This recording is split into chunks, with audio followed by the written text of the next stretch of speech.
Hi everybody, I'm Mike McCrory and this is Would You Make It? A viewer reached out to me and asked if I could make an end table with a chessboard top that would go at the end of their sofa. We went back and forth on the design a little bit and we ended up agreeing on a table that would be 24 inches wide by 24 inches deep by 24 inches high. And the chessboard on the top will be removable so that they can take the board elsewhere in the house to play.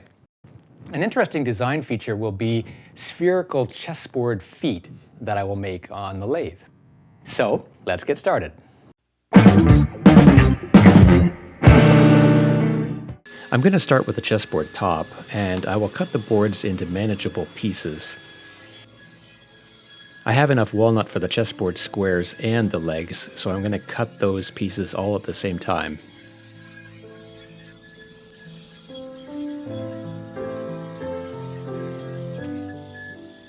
The chessboard squares are going to be 2 1/4 inches when everything's finished, so I'm cutting these strips a little bit larger than that so that I can run them through the jointer and then through the planer.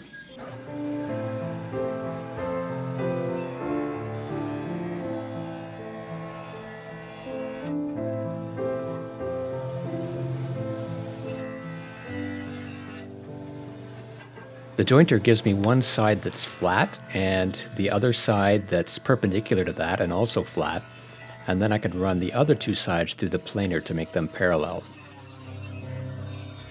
The resulting boards will be perfectly square and flat. I use the term square loosely in this case. What I really mean is that every side will be at a right angle to its adjoining side. I'm actually planing these so that they will not be squares, they're going to be rectangles. That way, after the first glue up, I will be able to sand everything down to have perfect squares in the end. I'm cutting the 8 pieces for the chessboard squares to be roughly 15 inches long.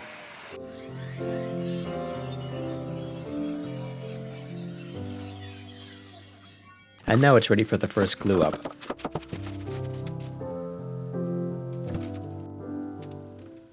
I'm going through this process fairly quickly. If you'd like to see in more detail how I make a chessboard, you can click on the link above.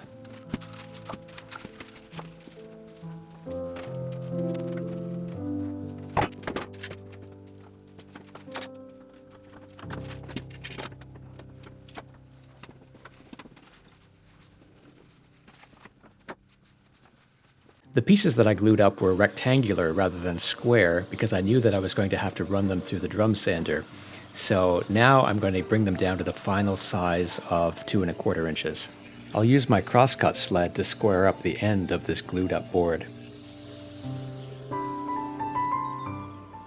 And then I'll run it along my fence to cut pieces that are 1/2 inch thick. These are only 1/2 inch thick because I'm going to glue them to a sheet of plywood to add stability to minimize wood movement. I'm going to glue these to both sides of the plywood to make it appear as if the squares go all the way through. So I'm cutting 16 of these strips.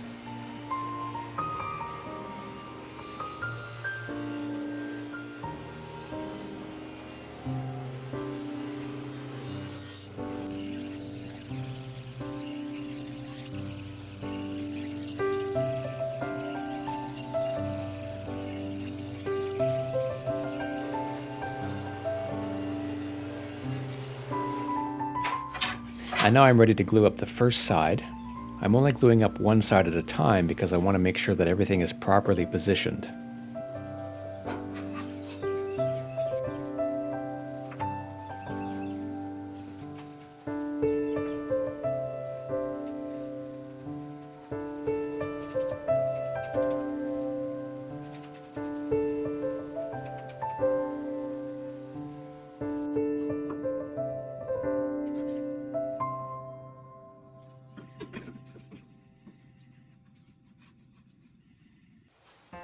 The playing area of the chessboard is going to be 18 inches square, so I've cut the plywood to be 19 inches square, and that leaves 1/2 inch all the way around. I'll use that excess plywood as a tongue and groove type of a fitting with the frame that's going to go around it.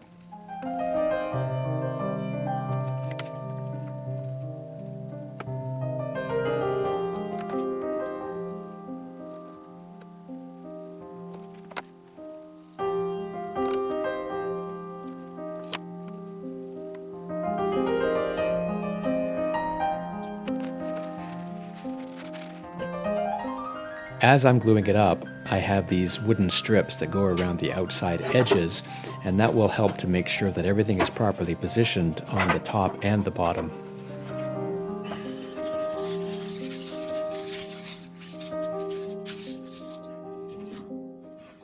I have another piece of plywood that I will clamp to the top, and this provides a vertical pressure. This prevents the individual chessboard pieces from buckling up as I apply clamping pressure from side to side to make sure that they're glued up properly.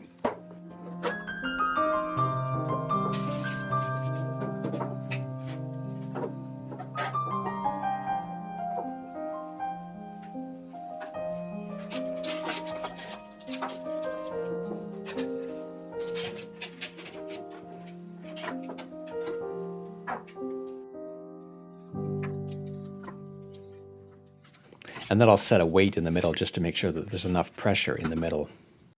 And now it's the next day, and I will follow the same process and glue up the other side.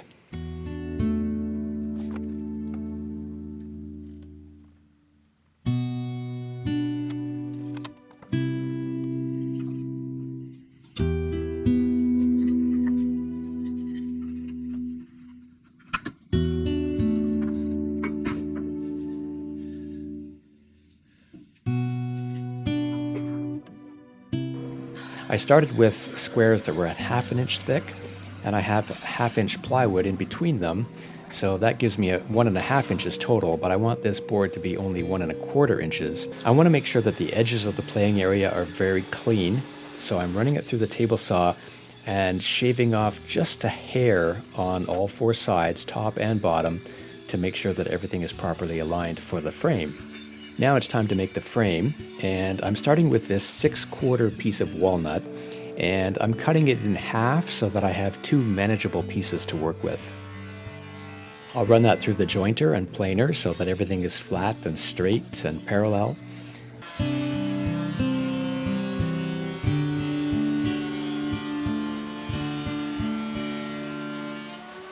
And then I'll run it through my table saw to get the correct width.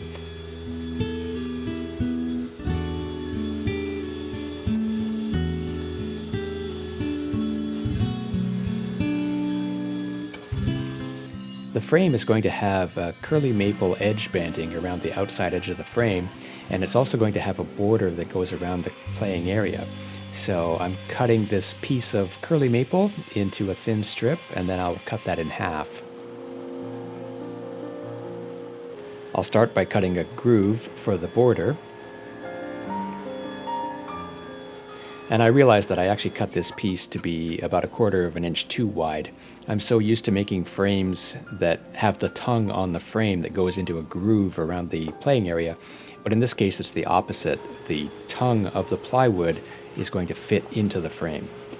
So I'll cut this 1/4 inch off later. And next I'll cut the slot for the edge banding that goes around the outside edge of the frame.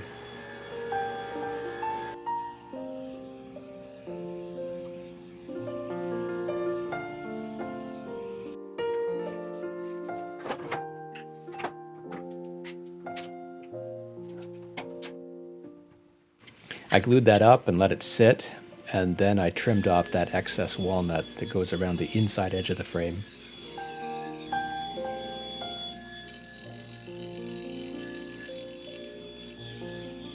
Now on the inside edge of the frame, I'm going to cut the groove that the plywood is going to fit into.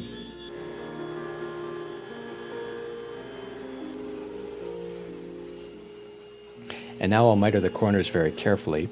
I didn't show this on the camera, but I checked each cut very carefully by going back to the chessboard and testing the fit.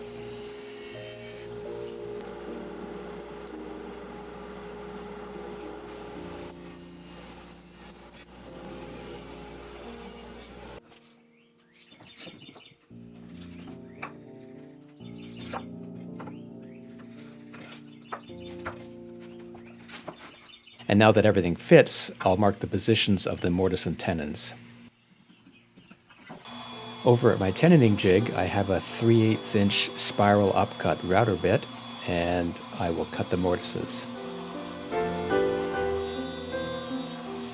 It's important that I have the top of the frame positioned consistently every time I'm cutting one of these mortises. So you'll notice that I have the border facing outwards, and when I do the other corner, I have to make sure that I'm on the other side, or I have it angled in the other direction so that the border is still facing me.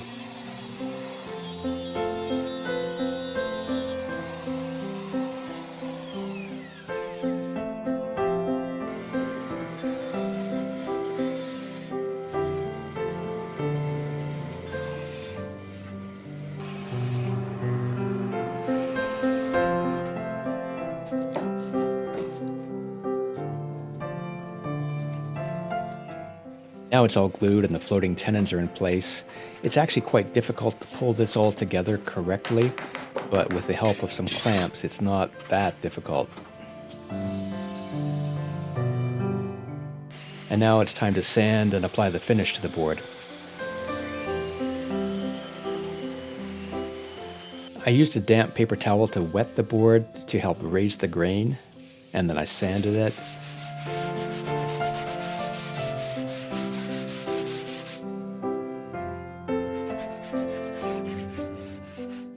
And then applied a coat of de-waxed shellac.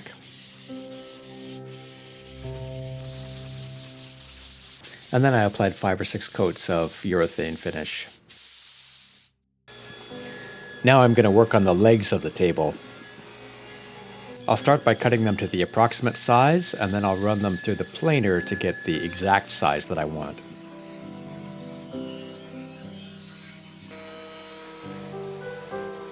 And then I'll cut all 4 legs to be exactly the same length. I'm using a stop block on my miter gauge to be able to get exactly the same length for all 4 legs. I've laid out the legs to get the best grain orientation, so I'm just marking each of the pieces now so I know where they go. You can see a faint line where I'm starting my cut and I'm tapering it all the way down to the bottom. If you're interested in seeing how I made this tapering jig, or if you want more detail about how I cut the tapers, you can click on the link above.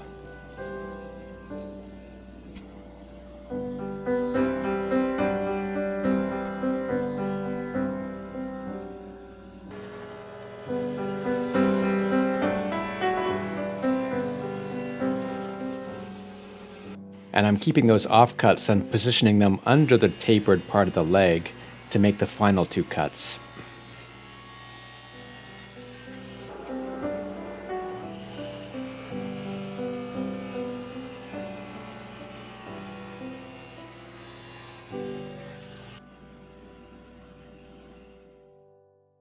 And now I'm starting on the table aprons. I'm using 5/4 walnut for these.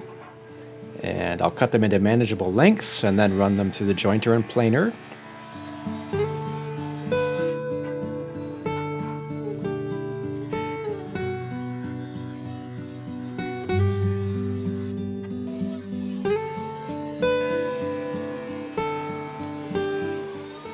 And then I'll cut them to the width that I want on the table saw. The apron is going to be 4 inches wide, so that's why I have the taper starting 4.5 inches down from the top.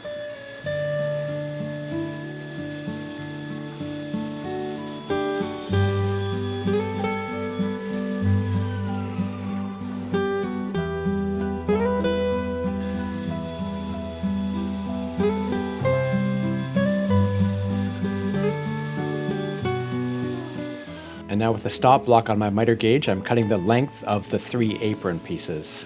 I'm only going to have 3 apron pieces because the front of the table is going to have a drawer. And it's going to be a hidden drawer, so it will look like an apron, but it could be pulled out. And I've set aside a 4th piece from this same board so that I can have continuous grain running from the front of the table all the way around. I'm going to use mortise and tenon joinery, so I have my tenoning jig out to cut the tenons on the ends of each of the apron pieces.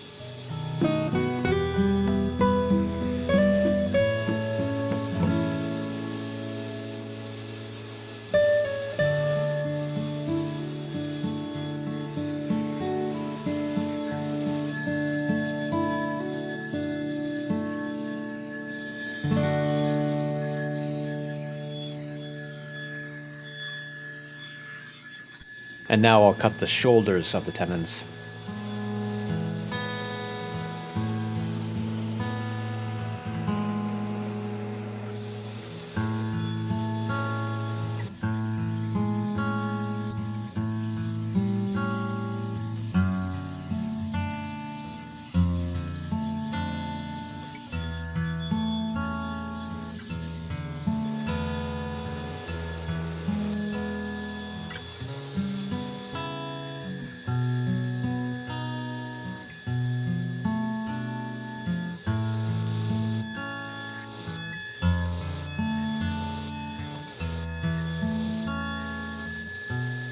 The inside faces of the aprons are going to be flush with the insides of the legs.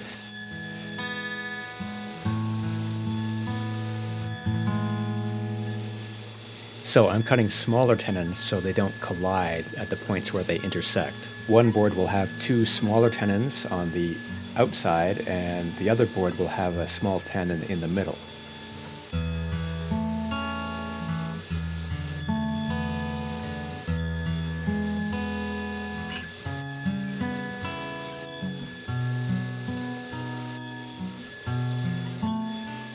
Now I'm cutting a slot in each of the apron pieces along the top, and that will hold a false tabletop, and that's so that when the chessboard is removed, you won't have the contents of the drawer exposed. And this little piece is one of two drawer rails that will go across the front to connect the two front legs together.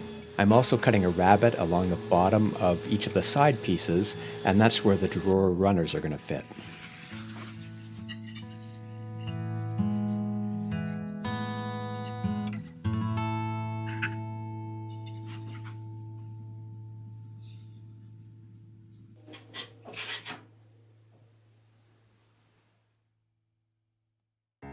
Those offcuts are coming in handy again to be able to place wedges behind the tapered edge of the leg prior to clamping it up.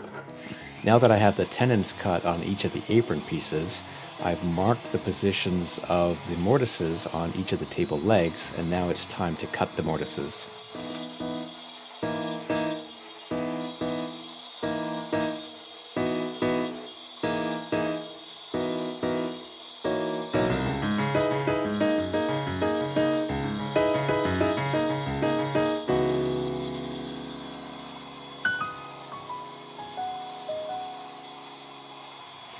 I didn't really need to go back with the router bit like this, but I find that it helps to clean out the mortise slot to get some of those chips removed.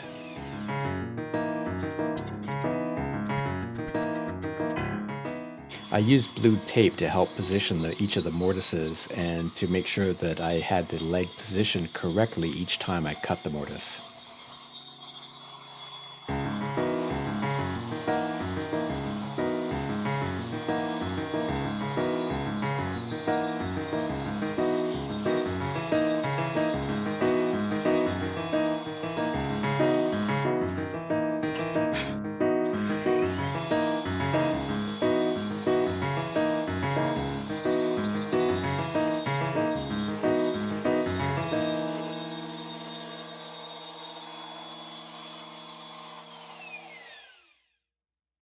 Now I'm just rounding over the corners of the tenons so that they will fit into the mortises.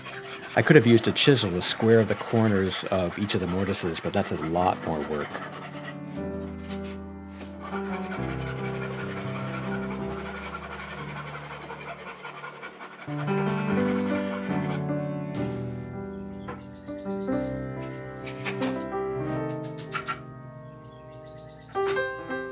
And now I'm cutting little tenons in the ends of each of the drawer rails.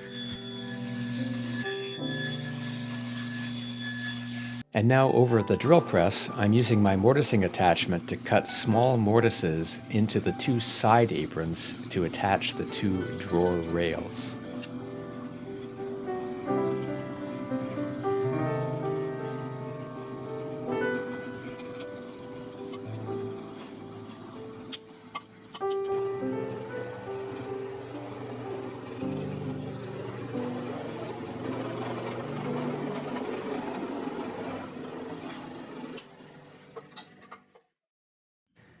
Now it's time to start the glue up of the table, and I will begin by gluing the two side rails to the legs.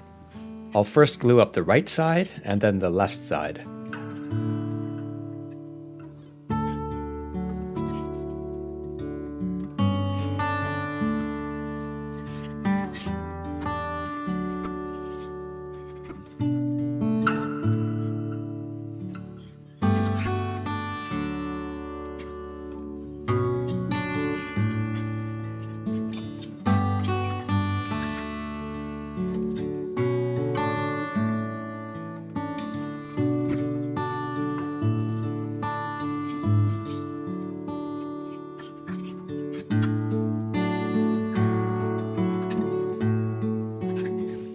While those are gluing up, I will cut what I call a false tabletop, and I'm using walnut plywood for this.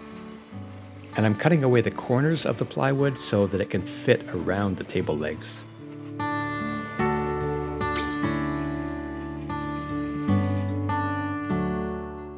And now it's time to glue the rest of the table together.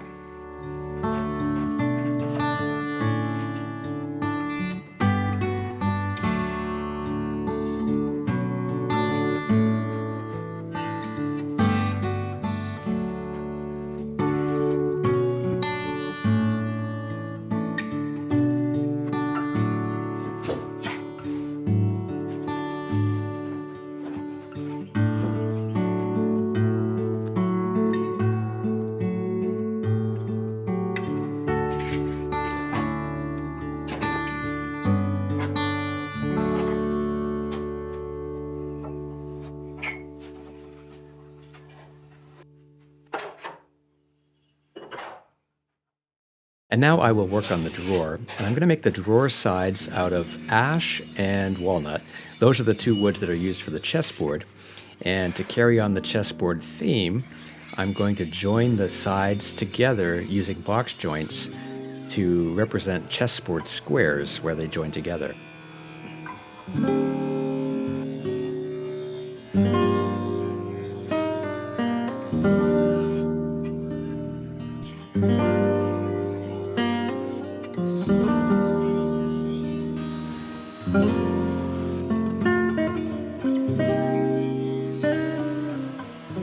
The drawer sides only need to be about a ½ inch thick or even less, so I'm resawing these two pieces so that I can get two sides out of each piece of wood.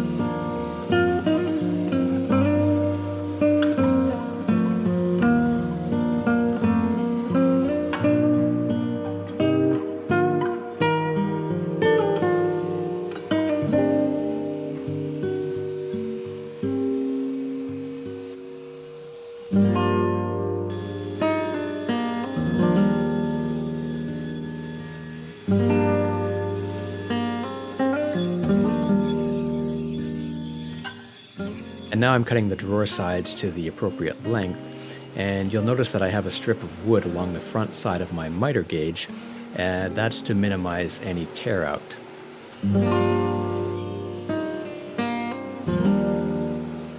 Now I've set up my box joint jig very carefully to make sure that the box turns out to be the right size, especially the right width. If you set the dado blade too high, then the side pieces are going to overhang, and that will have to be sanded or planed off, and the box will result in being too small. If you want to find out more about how to set up and use the Incro iBox jig, you can click on the link above, and that will take you to a video that I created a few years ago that explain all of that.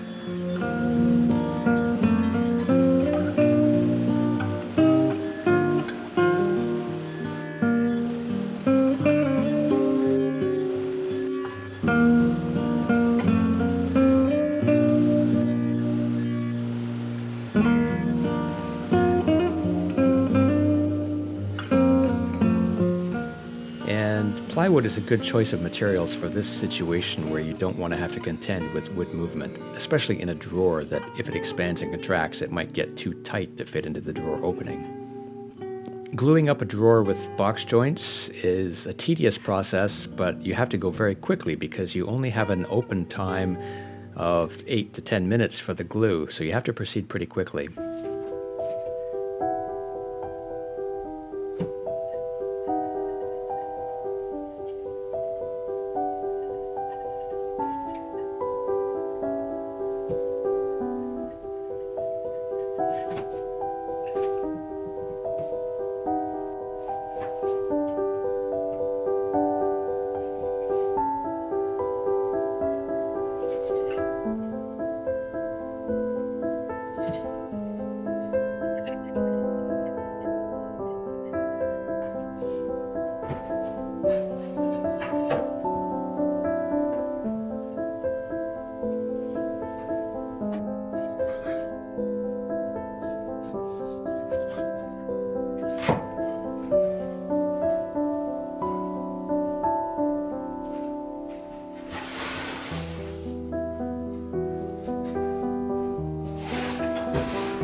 I used these clamps to make sure that everything was pulled together quickly, and then I used my corner clamping squares to make sure that the box was square. And then, as usual, I used some additional clamps just to pull everything together tightly.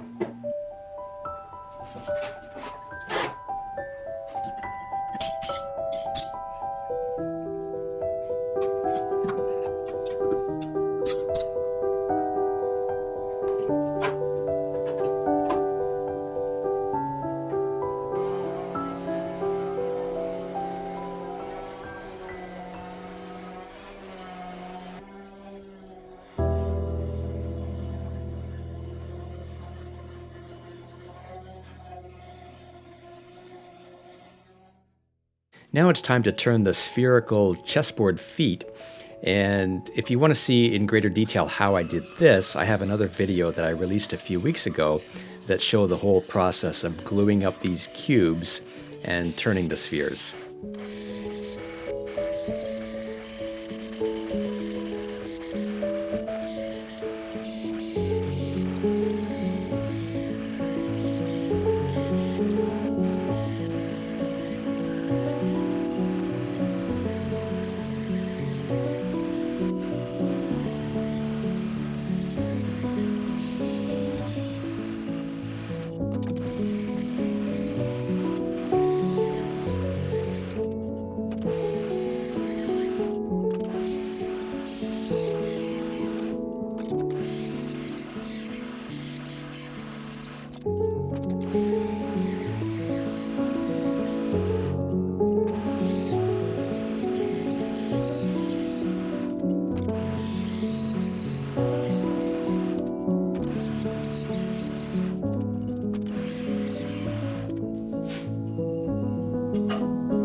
In my original design, I had planned to use a spindle sander on the bottoms of the legs to shape the bottom of the leg to fit around the sphere.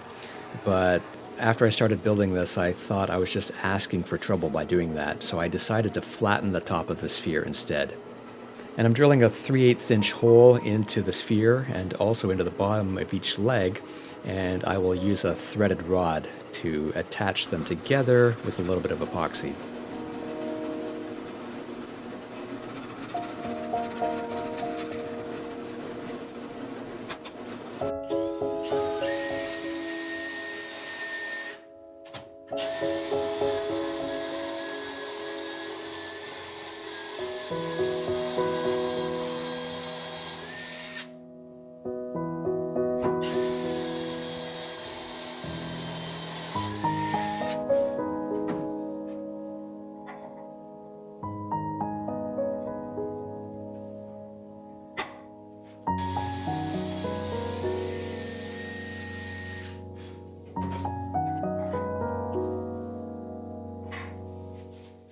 Since I changed the way that the feet were going to attach to the leg, I had to manage the transition from a square leg to a round foot.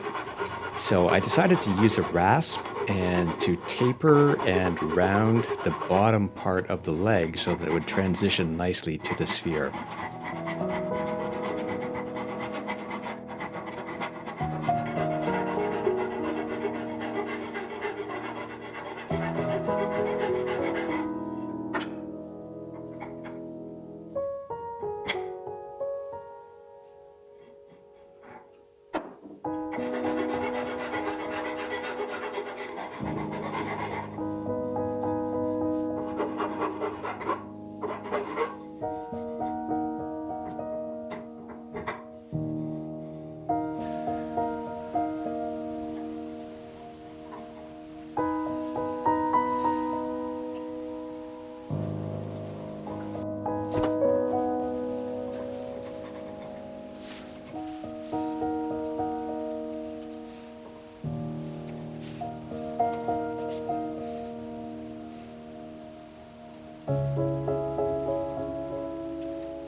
Then I took everything outside and put a quick coat of de-waxed shellac on everything.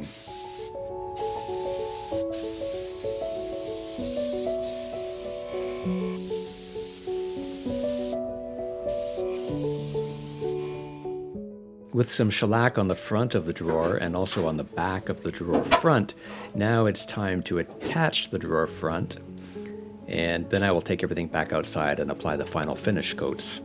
I'm clamping on this backer board just to minimize any tear out as I drill the hole all the way through.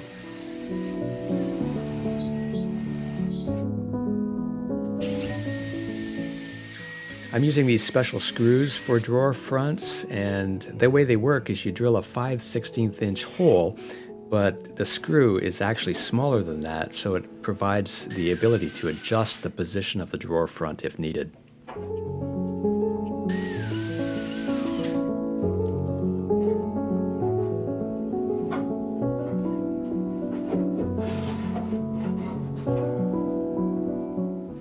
After I attached the drawer front, I realized that since it's sitting flush with the bottom drawer rail, that there was really no easy way to pull it out. So I decided to take it over to my router table and cut a little finger slot into the bottom.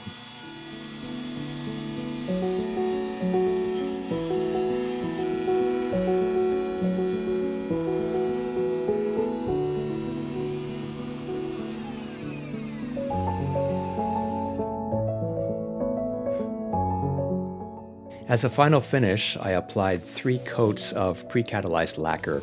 It's very nice to work with, it goes on easily, and it dries very quickly, so I was able to completely finish the table in under 2 hours.